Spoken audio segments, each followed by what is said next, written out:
자, 올해 1분기 1, 2, 3월달 석 달 동안의 성장이 0.3%라는 거예요. 이걸 가지고 역성장 마이너스를 막았다. 소비가 막은 것이다. 반등이다라고 표현을 쓰고 있습니다. 자, 올해 한국의 1, 2, 3월 성장이 0.3이라는 걸 가지고 이런 기사를 쓰는 것이 참으로 놀랍다는 거예요. 자, 지난 4분기에 마이너스 성장을 해서 마이너스 0.4를 기록했습니다. 지난해 1분기에 0.6, 2분기에 0.7, 3분기에 0.3, 4분기에 마이너스 0.4. 자, 이번에 1분기에 0.3이다. 수출이 부진했지만은 마스크 해제, 즉 이 코로나 등을 완전히 풀면서 소비가 반등해서 플러스 성장을 했다라고 말을 하고 있는데 좀 웃기는 거죠. 그래서 진실을 똑바로 보라라고 제가 이야기를 하고 싶습니다. 아마 올해 중에는 1, 2, 3월이 제일 나았고, 자, 2분기, 3분기, 4분기로 가면 갈수록 상황이 악화될 거라는 그런 것은 상식적으로 알 수 있습니다. 자, 오늘 아침에 중앙일보에 보면 대출로 산 아파트 가격 급락할 때는 시장 파괴자로 돌변할 수밖에 없다. 그래서 연세대학 경제학부 교수 성태윤의 이코노믹스란 코너에서 지적을 하고 있습니다. 수도권 아파트 값이 현재 한 20% 떨어졌는데 이 집값 급등이 국민에게 고통을 안겨주었지만 지금 집값 급락도 상당히 부담이 될 거다. 부동산 가격이 급등한 후 급락하는 것은 금융위기로 이어지는 전조가 되어 왔다라는 역사적 경험에서 우려하지 않을 수 없다. 미국의 부동산 급등과 함께 이루어진 서브프라임 부동산 대출 담보가 2008년 미국의 금융위기의 원인이 되었다. 그래서 그 이전에도 많은 금융위기 때 부동산 급등 이후 급락이 원인이 되었다는 거예요. 90년 초에 일본의 금융위기도 결국은 부동산 급등 후 급락이고요.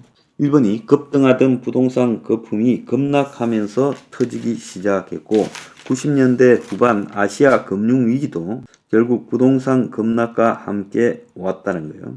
유럽의 가장 안정적인 나라로 보이는 이 노르웨이, 스웨덴, 핀란드 같은 스칸디나비아 3국도 90년대 초반에 금융위기가 있었는데 부동산 가격이 30% 정도 올랐다가 57%까지 떨어지면서 이 금융위기를 겪었다는 거예요.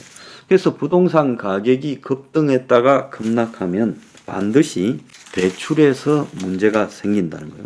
그래서 부동산이 급등할 때 이 레버리지라고 결국 대출을 받아서 부동산을 사는 이 효과가 가격 변동에 따라 자기 돈보다 빌려서 하는 돈으로 이렇게 투기를 했을 때 가격이 상승할 때는 문제가 나타나지 않고 돈을 벌게 되겠지만 가격이 하락하면서 문제가 커진다는 거예요. 상한 부담이 커지고 가격이 하락하면 그래서 매각으로 이어지면서 이제 연이어서 부동산 가격이 급락하는 요인이 된다는 거예요.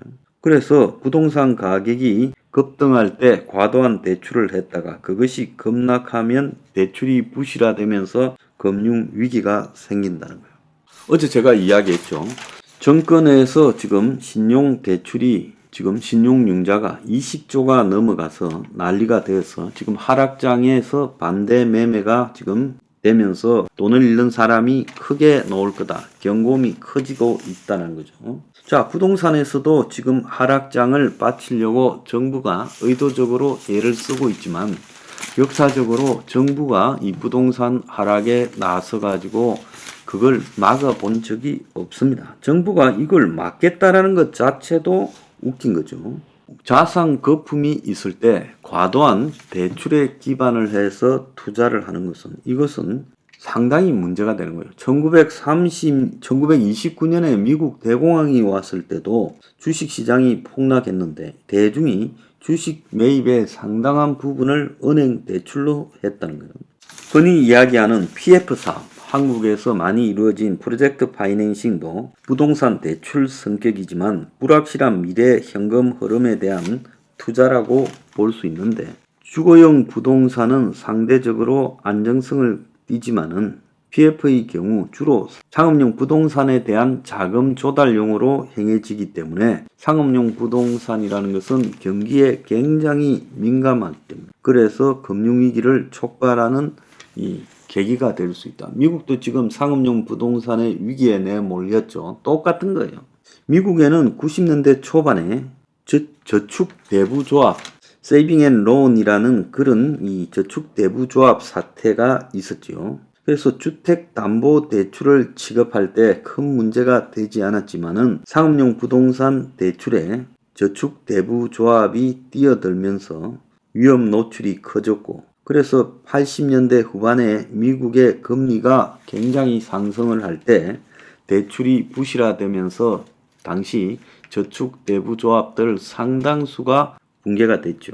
그래서 현재 미래 현금 흐름이라는 것이 상업용 부동산 같은 경우에 매우 전망이 없는 상황이고 세계적으로 그래서 자금 조달 비용 이자가 상승하는 속에서 수익 비용 모두 재무적인 압박을 받아서 금융시장 불안 요인이 될 거라고 학술적으로 이 성태윤 교수가 분석을 하고 있어요.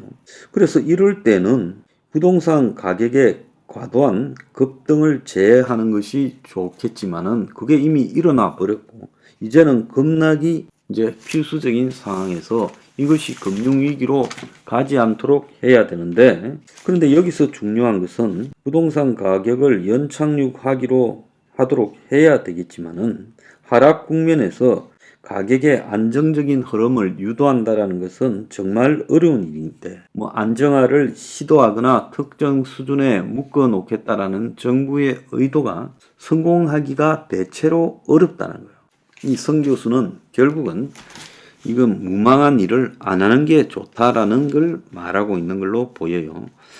자, 최근에 제가 새마을금고에 대해서 많이 이야기하는 것도 새마을금고가 돈을 빌려주는 방식이 건설업과 부동산 등에 대해서 지극히 사사롭고 위험하게 빌려주고 여러 비리들을 많이 낳고 있다라는 것은 업계에서 좀 아는 사람이면 다 알고 있어요. 그래서 새마을금고가 인천에 지금 미추홀의 전세 사기에 가장 많이 지금 인천 지역이 지금 부실 대출이 많다라는 거고 지금 새마을금고가 금융기관들 중에서 유독 3월달 4월달에 두 번이나 지금 중앙회 등이 압수수색을 받고 거기에 부패한 간부들이 나오지 않았어요? 구속되고요. 자, 그래서 일부 상호금융권의 담보대출 관련 규제가 여전히 미흡하다. 그래서 이번에 보면 제2의 건축왕 빌라왕 사기꾼들이 나타나지 않게 하기 위해서는 하루빨리 부동산 투기를 막기 위한 담보대출 규제가 있어야 된다라고 말을 하고 있어요.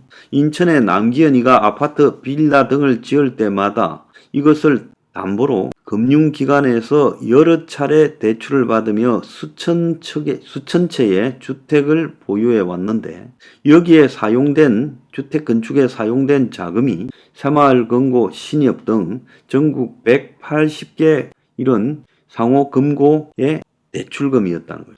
이 180개 상호금고 등이 대출을 해줘서 이 건축왕 사기꾼이 생기기 시작했다는 겁니다. 자, 상호금융은 조합원에게 예금을 받아서 대출을 해주는 금융사예요. 그래서 새마을금고, 신협, 농협, 수협, 산림조합 등이 해당이 되는데 이 남기현이가 상호금융권을 중심으로 대출을 한 이유는 그만큼 이 상호금융 등 이금융권이 시중은행보다 대출을 사기꾼이 받기가 수월하다. 그래서 시중은행 관계자는 이금융권은 은행보다 담보 비율이 높게 설정되는 등 상대적으로 대출이 완화돼 있다. 그래서 이 주택이나 땅에 대해서 담보 비중을 높게 쳐줘요. 이것 자체가 위험한 거죠. 그래서 담보가 현재 같은 시기에는 55% 이상이 돼도 위험하다는 건데 이런 것들을 갖다가 새마을금고나 이런 데서는 90% 이렇게 그 이상까지도 해준다는 거예요. 그래서 사업자 입장에서는 더 많은 대출을 하고 싶어 제2금융권을 선호하는데 제2금융권은 그 사업자에게 빌려주고 대일 리스크를 감수하면서 고금리 이익을 갖다가 취한다는 거예요. 그래서 중저신용자 대출이 제2금융권의 설립 취지인데 이게 이제 주객이 전도되었다는 거예요. 그래서 금융당국이 이미 2년 전에 상호금융이 무분별한 담보대출을 못하도록 업종별 여신 한도 규정을 했어요.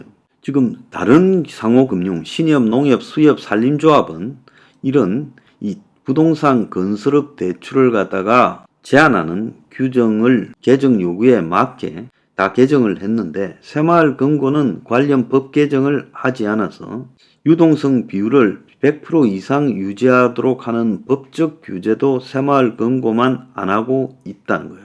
그래서 이 새마을금고라는 것이 이번에 굉장히 얻어맞아서 완전히 정신을 차리도록 하는 기회가 돼야 된다는 거예요. 최근에 제2금융권들 상당수 비은행 금융기관이 금감원으로부터 무더기 금융 제재를 받았어요.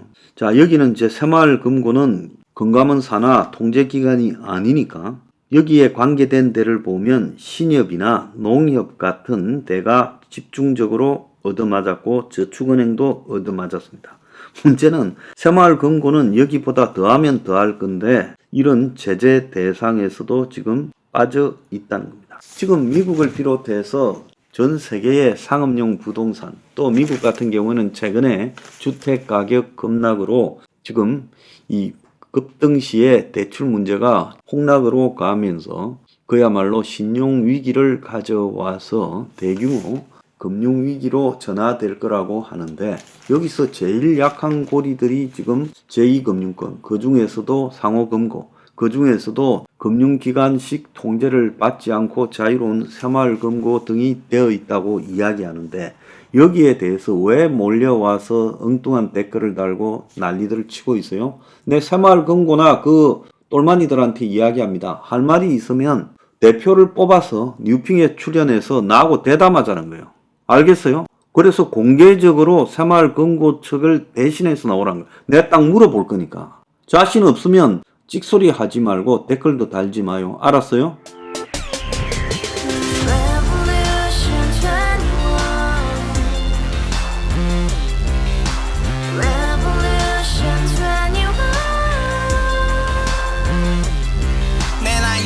월세 30 코인빚만 300 서울에 온 지 벌써 10년 아둥바둥 버텼지만 여전히 난 반지 하에 제왕 곰팡이 연문제약 내비랑 깡통망통 완전히 폭망 고시원 창문만큼 작아진 내 꿈 연애 결혼 내 집 모든 게 헛꿈 1년 전 떠난 여친 울며 말했지 같이 살자 평생 가본 게 꼭꼭꼭하지 가바후스 700 나도 소유주 가바후스 700 나의 소유주 택시기사 우라부지 마트캐셔 울어무니 우리 집안 다 털어봤자 후줄 그래 개선민 내 미래 거기서 팍 끝난 거지 팍더 이상 노력 따윈 괴물이 스펙 찾아서 말리 비오는 날 알바 잘려 맨날 학원 날 개쳐 발려 밤비 내리는 양화대교 홀로 걷고 있을 때 현수막에 아로 새겨진 평당 700짜리 아파트 다같이 소리 질러 혁명 21 가바후스 700 나도 소유주 가바후스 700 나의 소유주 You and I, we live together in the house, brand new day, and your dream had just begun. Revolution 21, only open happiness. 너의 곁에 내가 영원히 함께. 지금까지 정치인들 입만 열면 찝찝찝 개소리 멍멍멍 쳤다 하면 뻥 잘난 부모 만나 잘난 학교 나오면 뭐 하나 우동살이 꽉 찬 대가리 깡통 소리 텅텅 저 푸른 초원위에 그림 같은 집을 짓고 평상 4천 팔면 뭐해 평생 살 수 없는 집 내 미래 내 꿈 희망 퀸 살아나는 집 우리의 미래 혁명 21 Revolution 21. 가바후스 700 나도 소유주